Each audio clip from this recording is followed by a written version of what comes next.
you think you can carry the momentum from the Middle East deal over to this deal? And if I do. So, how does that move the needle? Yeah, I do. I think we carry a lot of momentum, a lot of credibility. Getting Middle East done was very important. Nobody thought it could be done. That was one nobody thought could be done, and we got it done. And a lot of that was the big hit that we put on Iran with respect to the nuclear. They took that was an unbelievable military maneuver, the B-2s, and many other planes involved, by the way, but the B-2s. Yeah, I think nobody expected that to happen. And, you know, we had 59 countries involved, and these were countries very diverse. You had Arab, Muslim, Jewish, you had every country, Christian, you had every country, and many countries involved, and we got that done. And we got it done pretty swiftly after we set the table properly. We had to set the table properly. This should be one that we get done. And I think the table is set properly here now, too. And it'll be a great honor. It'll be a great honor to get it done. And the Ukrainian people are great, and the Russian people are great. And obviously they have much in common, as we understand. They have a lot in common. So it'll be a great honor to get it done. On Venezuela, there are survivors from your latest boat strike. What happens to those survivors? Well, I'll ask Marco to discuss that possibly.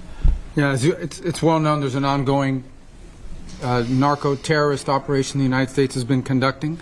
As far as details of any recent strikes, we're not prepared here to announce all those details, but you'll get that information here very shortly. And how are there survivors when these are meant to be lethal attacks? Yeah, again, I mean, we're undertaking these operations against narco-terrorists. That's what these are. These are terrorists. Let's be clear. And but as far as the details of any recent operations, when we are prepared to announce those, we will, as the president has consistently done. So you may get something on that later today. Let me ask you, that was in a submarine, right?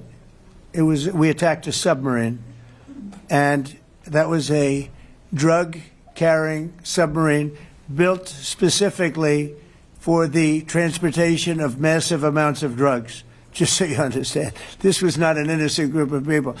I don't know too many people that have submarines. And that was an attack on a drug-carrying, loaded-up submarine. Yeah.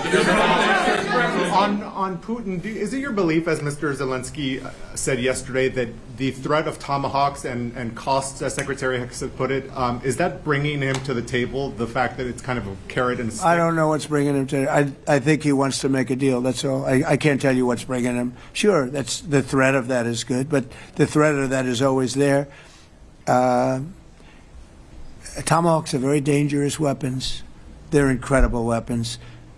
If you like warfare, it's one of the most accurate. You know, we hit 30 Tomahawks in Iran after the B-2s did their damage. We sort of gave it a little capper with 30 Tomahawks from a submarine, quite far away actually. But they're an amazing weapon. They're a very powerful weapon, but they're a very dangerous weapon, and it could mean big, escalation. It could mean a lot of bad things can happen. Tomahawks are a big deal. But one thing I have to say, we want Tomahawks also. We don't want to be giving away things that we need to protect our country. We have a very strong country right now. We have a strong military. We have the greatest military in the world. We have the greatest weapons in the world. I want to get this war over. Okay?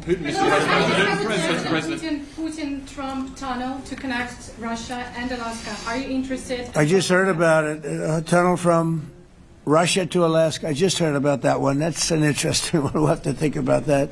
I hadn't heard that. We just did a nice road in Alaska that's going to get us to a lot of minerals, and we have a piece of it, a good piece of the ownership because of the fact we made it possible. But this came up yesterday, a tunnel from Russia to Alaska. That's an interesting. What do you think of that, Mr. President? Do you have any ideas? How do you like that idea?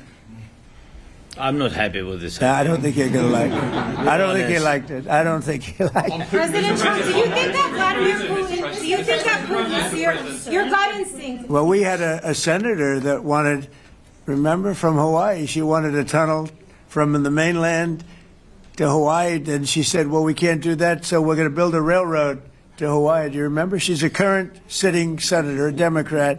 She wants a railroad to go to Hawaii, right? You know who that is, right? She's another.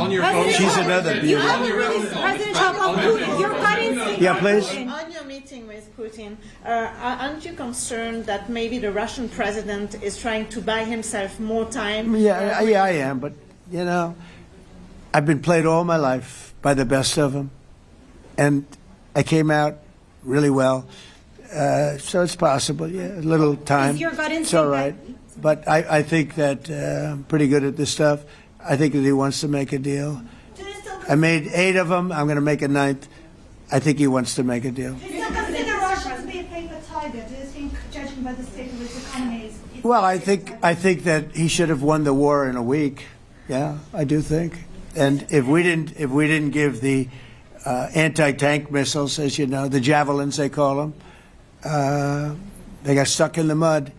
They would have been in Kiev very quickly. They were heading to Kiev. So, you know, in war you have a lot of luck too. You know, weather has won war, and the cold and the heat and all things take place in war. But that was a very interesting moment when the tanks started rolling and some brilliant general said, let's go through the mud instead of going down the highway, right?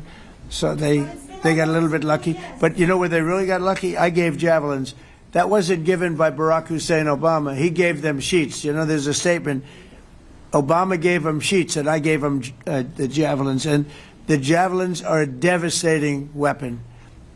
And that wasn't given by Obama. That was given by, because at the time it was Obama.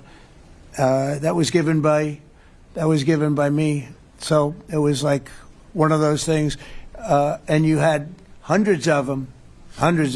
They're a devastating weapon. We have a lot of devastating weapons. I'd rather not use them. But that was a big moment. You know, when the tanks got stuck, they got stuck.